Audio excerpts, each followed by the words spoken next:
Hello, students of Class 9. Today we are going to continue our chapter Harappan Civilization. In that, urban planning and Harappan cities we are going to deal with. The two important Harappan cities are Harappa in Montgomery district of Punjab and Mohenjo-daro in Larkana district of Sindh. So both are in Pakistan now. Okay. These two cities are linked by the river Indus. So the name Indus Valley Civilization took place here. A third city lies at Chanhodaro, about 130 km south of Mohenjo-daro. The fourth city is at Lothal in Gujarat, which is near to Gulf of Cambay. The fifth city lies at Kalibangan in North Rajasthan, and the sixth city called Banavali is situated in Isra district in Haryana. So all these six cities shows that the cities were matured and well flourished. Next we'll go to features of urban planning. The most striking features of the Harappan civilization is its urban planning. The Indus cities differ from Sumerian cities in Mesopotamian civilization in modern Iraq. So here how it is different. Sumerian cities, they developed around the temple and they followed circular pattern, whereas Harappan cities, they followed grid pattern. So now we'll see the main characteristics of town planning. So each city was divided into two parts, that is raised area called citadel and the lower towns. So citadel, it owned its height to the buildings which were constructed on mud brick platforms, and all important buildings can be seen on the citadels. Important buildings like Great Bath, Granary, Assembly Hall, workshops, etc. Whereas in the lower towns, you can see the residential buildings where people lived and worked. Next, the main streets followed a grid pattern running from north to south and from east to west. The houses at street corners were round to allow carts to pass easily. Okay, so the houses which was near the corners, they were like round shape it was, so that the bullock carts can easily turn.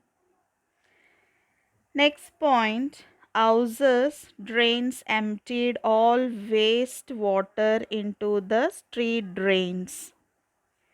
The streets crossed the main road at right angles, dividing the city into square or rectangular boxes.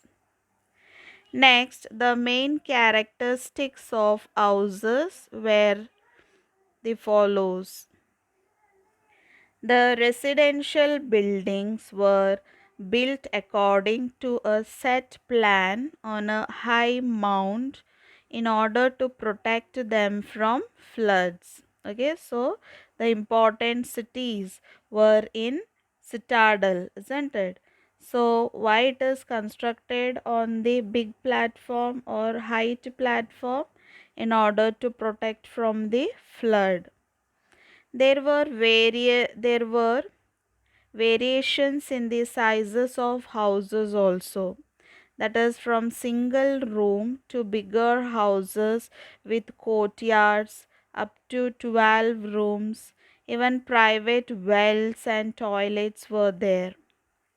The entrances to the houses were from the narrow lanes which cut the streets at right angles. The kitchen was placed in a sheltered corner of the courtyard, and the ground floor contained storerooms and well chambers. The houses were made of brick and wood. Each houses had doors, windows and ventilators. Next we'll see monumental architecture. So the great bath, we have already discussed about the great bath. Next we'll see about the granaries. So granaries, the name granaries means or it says about grains, isn't it? So maybe the grains were stored here. So granaries have been found at several sites in Mohenjo-daro, Harappa, Lothal and Kalibangan. At Harappa, there were 2 rows of 6 granaries each. So to the south of the granaries at Harappa, working floors consisting of rows of circular brick platform was discovered. So the marks on the platform tells us that some thrashing work was done there. That is, wheat or barley might have thrashed on that platform. So here 2-roomed barrack is also discovered. Maybe it was a accommodation for laborers. Near the river Ravi suggests that food grains were brought to this place by boat.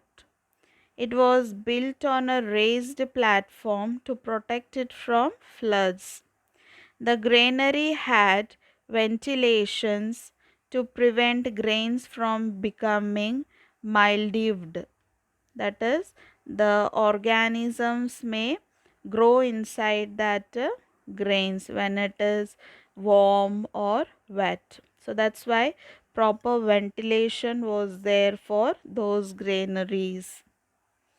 Next we'll see trade. So there are elaborate evidence regarding the trade. So Harappans carried on considerable trade in stone, metal shells, etc.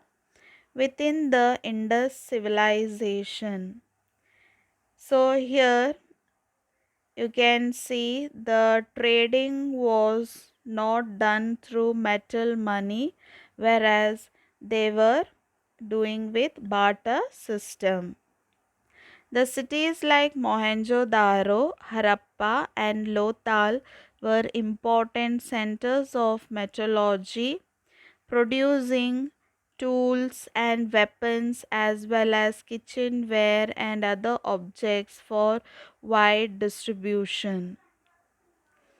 Besides internal trade, the Harappans also had commercial contacts with other Western neighbors also.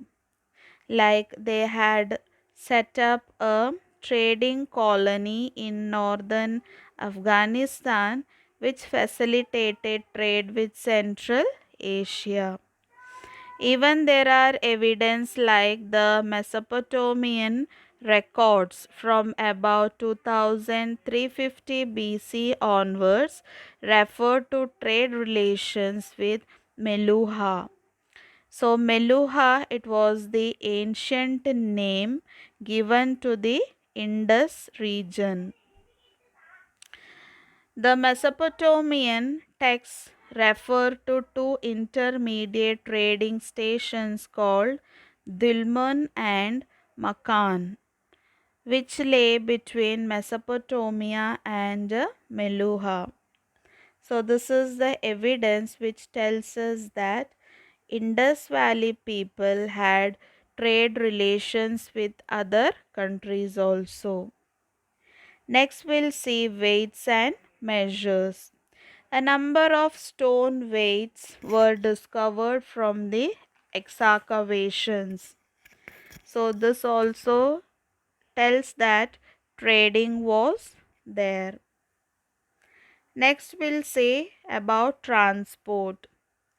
Several representations of ships were found on the seals of Harappa and Mohenjo-daro, which are the evidence that shows that transportation was there through ship and boat. A terracotta model of ship was discovered from Lothal, pointing to the use of ships. Boats were also used to carry goods from production centers to cities. For inland travel, there is enough evidence from terracotta models of bullock carts. Copper or bronze models of carts with seated drivers were also found from Harappa and Chanhodaro. Carts used in those days resemble the modern yakta, that is horse cart. So today we'll conclude this topic. I hope this topic is clear to you. Go through once. Okay. Thank you, children.